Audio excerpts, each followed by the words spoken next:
Olá, meu nome é Carlos Fortes, eu sou promotor de justiça e venho aqui hoje falar de um tema muito importante. Aliás, eu acredito que seja o tema mais importante de todos. É sobre criança e adolescente. Eu acredito que depois de Deus não existe nada mais importante na vida da gente do que criança e adolescente.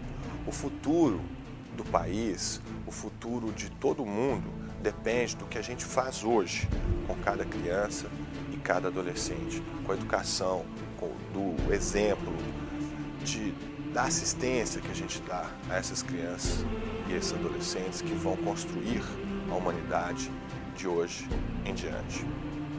Acho que todo mundo sabe disso. Acho até que os animais sabem disso. Experimenta, por exemplo, mexer com uma galinha choca. Ela vai dar sua vida, se for necessário, para proteger o seu ninho, que naquele momento significa a sua prole. Da mesma forma, o ser humano instintivamente sabe da importância de fazer tudo de bom, de garantir os direitos da criança e do adolescente.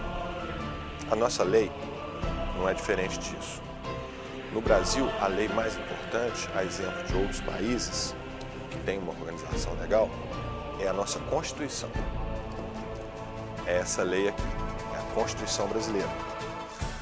A nossa Constituição tem 250 artigos, mas só uma vez ela usa a expressão absoluta prioridade. Ela usa essa expressão quando ela vai se referir aos direitos da criança e do adolescente. No artigo 227, que é pequeno, e eu vou ler aqui pra gente. Olha, está na nossa Constituição. É dever da família, da sociedade e do Estado assegurar à criança e ao adolescente, com absoluta prioridade, o direito à vida, saúde, à alimentação, à educação, ao lazer, à profissionalização, à cultura, à dignidade, ao respeito, à liberdade, à convivência familiar e comunitária, além de colocá-los a salvo de toda forma de negligência, discriminação, exploração, violência, crueldade e opressão. Essa lei, que é a mais importante de todas, ela traça as diretrizes, ela é a raiz de toda a organização legal do nosso país. E ela foi promulgada em 5 de outubro de 1988.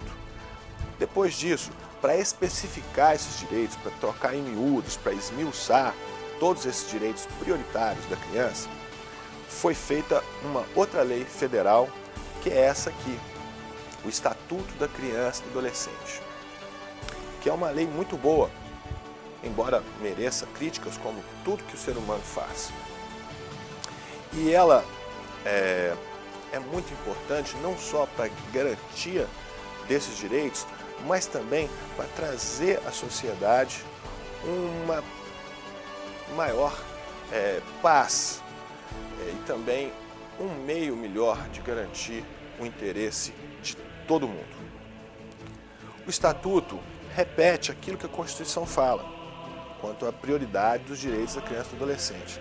E ele trata disso de uma forma mais específica, ele fala de cada direito em particular. Por exemplo, logo no começo, quando ele diz o seguinte: a prioridade que deve ser dada à criança compreende, ou seja, a prioridade, na verdade, é o seguinte: a primazia de receber proteção, socorro em quaisquer circunstâncias, ou seja, crianças primeiro em qualquer circunstância. Precedência de atendimento nos serviços públicos ou de relevância pública, ou seja, os serviços de saúde, educação ou qualquer outro. A criança deve ter precedência no seu atendimento. A preferência na formulação e na execução de políticas sociais públicas. Ou seja, quando um administrador, seja ele municipal, estadual ou federal, vai formular as políticas que vão orientar a sua administração, ou seja, como ele vai administrar, ele tem que pensar, em primeiro lugar, em formular políticas que favoreçam a criança e o adolescente. Outro ponto, destinação privilegiada de recursos públicos nas áreas relacionadas à proteção à infância e juventude. No momento em que se vão fazer os orçamentos, em que se vai fazer a destinação dos recursos públicos, a criança e o adolescente tem que ter prioridade também. A gente tem que saber disso, a gente tem que conhecer esses direitos para que a gente possa exigi-los para o bem da sociedade toda.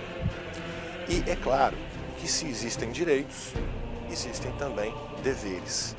De quem é o dever de garantir todos esses direitos da criança e do adolescente? De acordo com a lei e com a lógica, lá está escrito o Estado, a família e a sociedade. O Estado, aí no caso, não é o Estado de Minas Gerais, ou o Estado de São Paulo, ou o Estado do Amazonas. É o Estado como um todo, o Estado-país, é o Brasil, é o poder público, é o governo federal, o governo estadual e o governo municipal.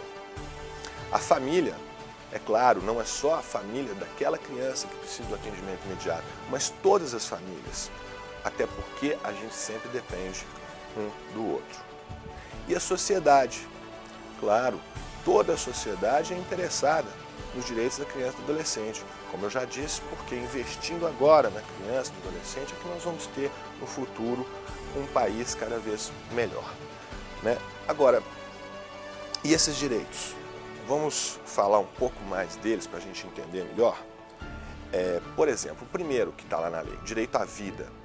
Esse direito é bem óbvio, bem claro, é a raiz de tudo. Todos nós temos direito à vida. Todo ser vivo tem direito à vida.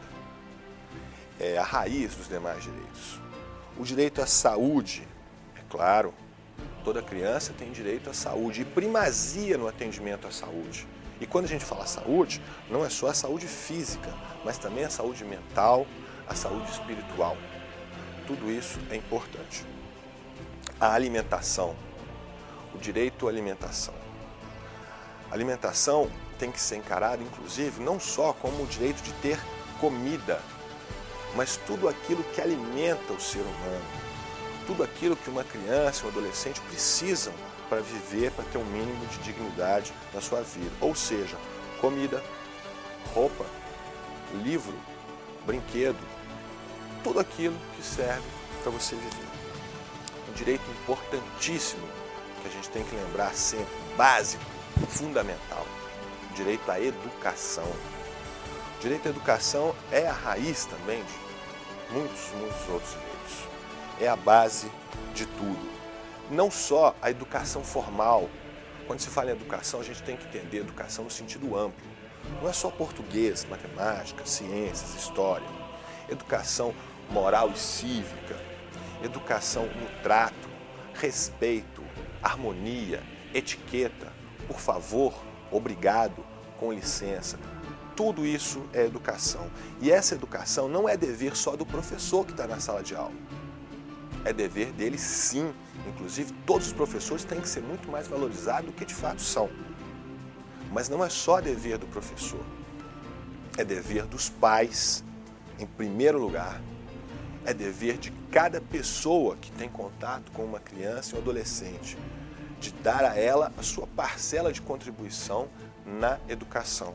Seu exemplo, com o seu falar, com seus ensinamentos. Aliás, é muito importante a gente falar sobre o exemplo. Eu sou promotor da infância e juventude, diariamente recebo pais, crianças e adolescentes e vejo que muitas vezes falta o exemplo. Os pais exigem dos filhos muitas vezes aquilo que eles não são. Aquela frase que a gente já ouviu no passado, que diz, faço o que eu mando, não faço o que eu faço, é errada. Ela é hipócrita. Na verdade, a criança e o adolescente, por natureza, fazem aquilo que eles vivem. É muito importante que os pais deem exemplo.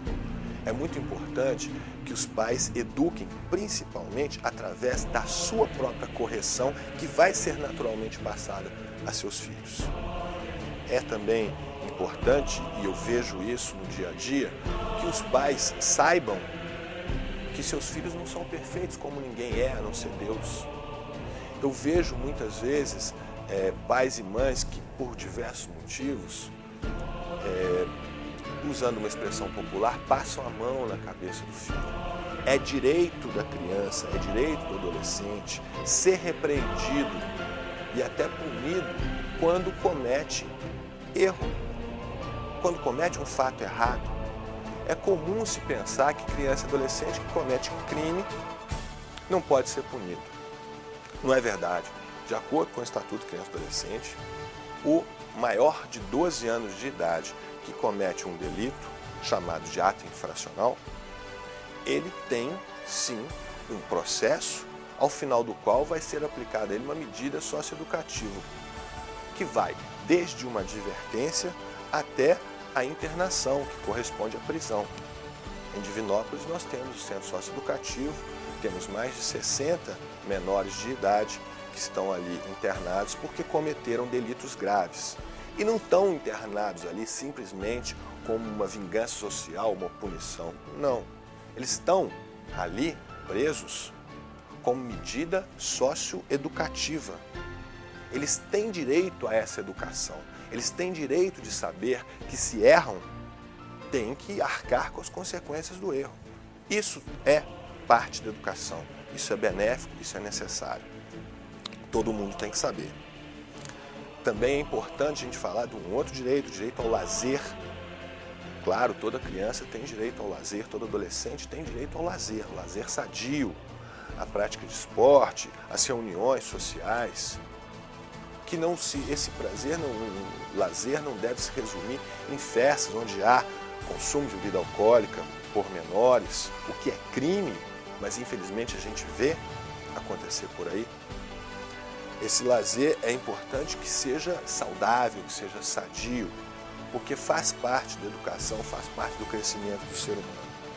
Toda criança e adolescente também tem direito à profissionalização. É claro, isso além de ser parte integrante da educação, a profissionalização é a maneira como a pessoa pode garantir o seu futuro. Ela vai trabalhar para sobreviver, então ela precisa ter uma profissão e deve aprender desde cedo, evidentemente de acordo com a sua faixa etária, já os fundamentos que vão levá-lo a uma profissionalização na área em que ele se achar mais apto, na área que ele escolher. E, evidentemente, toda criança e adolescente tem direito à cultura. Cultura é importante. Cultura é o que faz de uma reunião de pessoas uma nação. Nós temos a nossa cultura brasileira, nós temos a nossa cultura mineira, nós temos a nossa cultura divinopolitana. Toda criança e todo adolescente tem direito a cultivar os seus costumes, a conhecer a cultura do seu estado, do seu país, da sua região, da sua cidade. O direito à dignidade e respeito, esse é muito básico e muito óbvio, é direito de todo ser humano e também é direito da criança e do adolescente. O direito à convivência familiar, tantas crianças não têm família e a família é importantíssima para a garantia de todos os demais direitos. O direito à convivência comunitária e, evidentemente, o direito de estar a salvo de toda forma de violência e opressão. É preciso que a gente conheça bem esses direitos, é preciso que a gente saiba garanti-los, exigi-los, prestá-los, porque só assim a gente vai conseguir construir uma pátria melhor e mais feliz. Parabéns ao Lute pelos 4 anos de programa e desejo a todos no Natal e no Ano Novo muita paz, muita saúde, muita felicidade e principalmente muito amor. E disse Jesus: a minha paz vos deixo, a minha paz vos dou. Não vou-la dou como o mundo a dá.